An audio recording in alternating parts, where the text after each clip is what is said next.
Hello ஷோல், welcome to Eden Aquatics. இன்றைக்கி நம்ம வந்து எலக்ட்ரிக் ப்ளூ ரேம் இல்லாட்டி பவுடர் ப்ளூ ரேம்னு சொல்லக்கூடிய இந்த ரேமை பற்றி தான் பார்க்க போகிறோம். ஸோ இந்த ரேமை பற்றி ஒரு கேர் வீடியோ ஒருத்தர் கேட்டிருந்தாரு. அதுக்கப்புறம் பார்த்தீங்கன்னா இதோட ப்ரீடிங் வீடியோவும் கேட்டிருந்தாரு. ஸோ இது வந்து ப்ராக்டிக்கலான ப்ரீடிங் வீடியோ வந்து நான் சூன் அப்லோட் பண்ணுறேன், நீங்கள் சப்போர்ட் பண்ணுங்கள். ஸோ இதோட ஜஸ்ட் அந்த ப்ரீடிங் மட்டும் நான் எக்ஸ்பிளைன் பண்ணிடுறேன், அந்த மெத்தட் மட்டும், ஓகேங்களா? ஸோ இப்போ வந்து நம்ம இந்த ரேமோட கேரை ஃபர்ஸ்ட் ஆஃப் ஆல் பார்த்துடலாம். ஸோ கேருன்றது பார்த்தீங்கன்னா, இந்த ரேம் வந்து கேர் பண்ணுறதுன்றது அக்ரி ஹாபியில் நான் வந்து ரெக்கமெண்ட் பண்ணுறது பார்த்தீங்கன்னா இன்ட்ரிமேட் அண்ட் எக்ஸ்பர்ட் பர்சன் தான். ஸோ பிக்னஸ் பார்த்தீங்கன்னா ரேம்ஸை சூஸ் பண்ணாதீங்க, ரொம்ப கஷ்டம். பிக்னஸ் வைக்கலாம், பட்டு நீங்கள் வந்து வாட்டர் பெராமீட்டரை எப்போவும் மெயின்டைன் பண்ணுற மாதிரி இருக்கும், வாட்டர் க்ளீனாக மெயின்டைன் பண்ணுற மாதிரி இருக்கும், ஓகேங்களா? ஸோ அப்படிலாம் பண்ணுறீங்கன்னா உங்கள்கிட்ட ரேம் இருக்கும். இதுக்கான மினிமம் டேங்க் சைஸ்ன்னு பார்த்தீங்கனாலே அது வந்து ஒரு 2 ஃபீட் டேங்க் தான், ஓகேங்களா? ஸோ 2 ஃபீட் டேங்க் கொடுங்க. அண்ட் அந்த 2 ஃபீட் டேங்க் பார்த்தீங்கன்னா முடிஞ்ச அளவு பிளான்ட்ஸ் கொடுங்க. ஹெவி பிளான்டடாக வச்சிங்கன்னா ரேம்க்கு ரொம்ப பிடிக்கும். ஸோ அதனால் வந்து ஹெவி பிளான்டடாக வைங்க. முக்கால்வாசி ரேமை வந்து ஸ்ட்ரெஸ்ஸே இல்லாமல் பார்த்துக்கோங்க. ஏன்னா ஸ்ட்ரெஸ் ஆயிடுச்சுன்னு வச்சுக்கோங்களேன், ரேம் அதனாலே அடி வாங்கும், ஓகேங்களா? ஸோ ஸ்ட்ரெஸ் ஆகாமல் பார்த்துக்கோங்க, அதுதான் ரொம்ப இம்பார்ட்டன்ட்டு. ஸோ மற்ற டேங்க் மெட்ஸ்லாம் ஆட் பண்ணும்போது ரேமை வந்து ரொம்ப டிஸ்டர்ப் பண்ணுற மாதிரி மீன்கள்லாம் எதுவும் ஆட் பண்ணாதீங்க. ஸோ கொஞ்சம் பீஸ்ஃபுல் வெரைட்டிஸாக ஆட் பண்ணுங்கள். எப்படின்னா இந்த ராஸ்போரா, இந்த பீஸ்ஃபுல்லான இந்த டெட்ரா இருக்கும் பாருங்கள், கார்டினல் டெட்ரா, அதுக்கப்புறம் இந்த நியான் டெட்ரா, அந்த மாதிரி. ஸோ அந்த மாதிரி மீன்கள்லாம் வந்து ஆட் பண்ணுங்கள், ஓகேங்களா? ரேமை போட்டு இரிட்டேட் பண்ணுற மாதிரி மீன்களை ஆட் பண்ணுறாதீங்க. அதுக்கப்புறம் வந்து டேங்க்கில் ரேம் வைக்கிறீங்கன்னா ஒரு பேர் ரேமு வைங்க. ஸோ 2-3 பேர் நீங்கள் அங்கே வைக்கும்போது அப்பப்போ வந்து சண்டை வரும். ஸோ சண்டை வரும்போது பார்க்க நல்லா தான் இருக்கும். ஒரு 2 ஃபீட் டேங்க்கில் ஒரே ஒரு பேர் இருந்தால் பெஸ்ட்டு, இன்னொரு பேர் இருந்தால் சண்டை வரும். ஸோ நான் அப்படி வச்சுருக்கேன், அடிக்கடிக்கு சண்டை வரும், பட் நான் அப்பப்போ மானிட்டர் பண்ணிப்பேன். ஏதாவது எக்ஸ்ட்ரீமாக போய் ஃபின் டேமேஜ் ஆகி அதனால் ஏதாவது இன்ஃபெக்ஷன் வந்திருக்கா அப்படின்றத நான் அப்பப்போ மானிட்டர் பண்ணிகிட்டே இருப்பேன், ஓகேங்களா? ஸோ நீங்கள் அப்பப்போ பண்ணுறீங்க அப்படின்ற பட்சம் வேணால் பண்ணலாம். அதுவும் இல்லாமல் இந்த மாதிரி நீங்கள் 2 பேர் டேங்க்கில் வச்சுட்டு இருக்கிறதுனால என்ன பிரச்சனை வருதுன்னா, மெயில் பார்த்தீங்கன்னா ஸ்ட்ரெஸ் ஆகுது. இன்னொரு மெயில் அது ஸ்ட்ரெஸ்னால பார்த்தீங்கன்னா அது வந்து எக் வைக்க மாட்டேங்குது ஒழுங்காக. ஸோ அது வந்து எக் வைக்க மாட்டேங்குதுங்களா, ஒழுங்காக ஃபர்டிலைஸ் பண்ண மாட்டேங்குது. ஸோ இந்த மாதிரி ப்ராப்ளம்ஸ்லாம் வருது, ஓகேங்களா?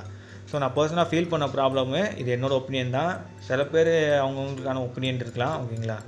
ரேமோட ஃபுட்டில் ஹை ப்ரோட்டீன் இருக்கிற மாதிரி பார்த்துக்கோங்க. பிகாஸ் ரேம் ஃபுட்டில் வந்து அந்தளவுக்கு ப்ரோட்டீன் இல்லைன்னா ரேம் வந்து ஸ்லிம் ஆகிடுது. ஸோ அது வந்து நான் ஃபேஸ் பண்ண இஷ்யூவு. அதனால் வந்து கொஞ்சம் வீக்லி நீங்கள் வந்து பிளட் வேர்ம்ஸு, டூபிக்ஸ் வேர்ம்ஸு இல்லாட்டி ஆர்டிமியா ஆட்ச் பண்ணி கூட கொடுக்கலாம், ஓகேங்களா? அது கூட அது சாப்பிடும். ஸோ சின்னதாக இருந்தாலும் அதுக்கு மேட்ரு கிடையாது, அது வந்து குத்தி சாப்பிட்ரும், ஓகேங்களா?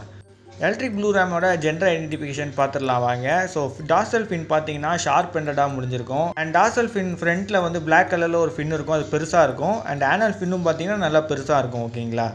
ஸோ அதுக்கப்புறம் வந்து ஃபீமேலுக்கு பார்த்தீங்கன்னா டார்சல் ஃபின்னில் இருக்க அந்த ஸ்ட்ரைப் இருக்குது பாருங்கள், பிளாக் கலர் ஸ்ட்ரைப் ஃபின்னு, அது சின்னதாக இருக்கும். ஸோ ஃபின்னும் பார்த்தீங்கன்னா சின்னதாக தான் ஷார்ப்பாக முடிஞ்சிருக்கும். அண்ட் ஆனல் ஃபின்னும் சின்னதாக தான் இருக்கும். அண்ட் பாடி சைஸ் 2 பேருக்கும் கம்பேர் பண்ணும்போது மேல் பெருசாக இருக்கும், ஃபீமேல் சின்னதாக இருக்கும். அண்ட் ஃபீமேல் வந்து நல்லா மெச்சூர் ஸ்டேஜில் இருக்கும்போது அதோட பெல்லியில் எக்ஸ் இருக்கனால கொஞ்சம் வயிறு குண்டாக இருக்கும், ஓகேங்களா? ஸோ இது வந்து நல்லா மெச்சூர் ஸ்டேஜில் வச்சு தான் வந்து நீங்கள் கண்டுபிடிக்கணும். குட்டியாக புதுசாக இருக்கும்போது கண்டுபிடிச்சிங்கன்னா முடியாது. ஸோ நல்லா மெச்சூர் ஸ்டேஜில் வச்சு தான் நீங்கள் கண்டுபிடிக்கணும் ரேமோட ஜெண்டர். ஸோ இப்போ நீங்கள் வந்து இந்த வளர்க்கணுன்னா அந்த வாட்டர் பெராமீட்டரும் தெரிஞ்சுக்கோங்க. ஸோ பொருள பிஹெச் லெவல் பார்த்தீங்கன்னா நீங்கள் வந்து 6.5லேருந்து 7.5குள்ளே மெயின்டைன் பண்ணுங்கள். அண்ட் வாட்டரோட டெம்பரேச்சர் வந்து ரொம்ப முக்கியம். ஸோ வந்து ரேம் வந்து கொஞ்சம் வார்ம் வாட்டர் விரும்பும், அதனால் 25லேருந்து 28 செல்சியஸ்குள்ளே வைங்க. அதுக்கப்புறம் வந்து கொஞ்சம் தண்ணி வந்து சாஃப்ட் அண்ட் மாடரேட்டாக இருக்கட்டும். ஸோ டிடிஎஸ் லெவல் பார்த்தீங்கன்னா நீங்கள் வந்து ஒரு 100லேருந்து ஒரு 180 ppmகுள்ளே இருக்கட்டும். அண்டு வாட்ரு வந்து கொஞ்சம் அசட்டிக்காக இருந்தால் நல்லாயிருக்கும். ரேம் கொஞ்சம் அசட்டிக்கான வாட்டரை விரும்பக்கூடிய ஒரு மீன் அது. அதுக்கப்புறம் அமோனியா 0ல் வச்சுக்கோங்க. அதுக்கப்புறம் NO2 0ல் வச்சுக்கோங்க. NO3 nitrate. ஸோ அது பார்த்தீங்கன்னா 10 ppm, ஓகேங்களா? 20 ppmக்கு மேலே போக விட்றாதீங்க. 10 ppmக்குள்ளே முடிஞ்ச அளவுக்கு மெயின்டைன் பண்ணுங்கள், அதான் நல்லது. இதை நீங்கள் ப்ரீட் பண்ணணும்னு நினச்சாலே நீங்கள் ஃபஸ்ட்டு பண்ண வேண்டிய விஷயம் இதுங்களுக்கான டேங்கை ரெடி பண்ணுறது. மினிமம் ஒரு 2 ஃபீட் டேங்க் கொடுங்க, அதில் ஒரு பேர் மட்டும் வைங்க. அண்டு நீங்கள் ஒரு 4-5 பேரை வாங்குங்க, வாங்கிட்டு அதை பேர் செட் பண்ணுங்கள். நல்லா ஃபுட்டு போடுங்க, நல்லா ஹை ப்ரோட்டீன் ஃபுட்டு போட்டு பேரை செட் பண்ணுங்கள். அந்த பேரை பிரித்து தனியாக ஒரு டேங்க்கில் செப்பரேட் பண்ணி வெயிட் பண்ணுங்கள். பொறுமை ரொம்ப முக்கியம். ஸோ வெயிட் பண்ணுங்கள். எக்கு போட்டதுக்கப்புறம் அந்த பேரண்ட்டே கேர் பண்ண விடுங்க. ஃபஸ்ட்டு 2-3 தடவை எக்கு போட்டுதுன்னா அதுங்களே சாப்பிட்ரும், ஓகேங்களா? நீங்கள் ஃபீல் பண்ணாதீங்க, அதுங்களே சாப்பிட்ரும். ஸோ என்ன எக்கு போட்டு சாப்பிடுதுன்றதை ஃபீல் பண்ணாதீங்க, அதுங்க வந்து கற்றுக்குது.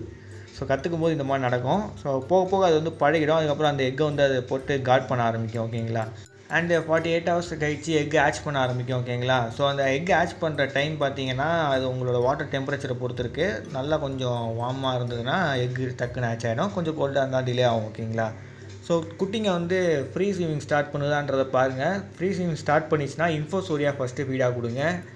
அண்டு குட்டி கொஞ்சம் அதை வந்து இந்த பிரெயின் ஸ்ட்ரிம்ப் எடுக்கிற அளவுக்கு பெருசாக ஆயிடுச்சுன்னா நீங்கள் வந்து கொஞ்சம் பிரெயின் ஸ்ட்ரிம்ப் எடுத்து கொடுத்து வளர்த்துக்கலாம். ஸோ குட்டிங்களை கேர் பண்ணுறதா ரொம்ப கஷ்டம். ஓகேங்களா?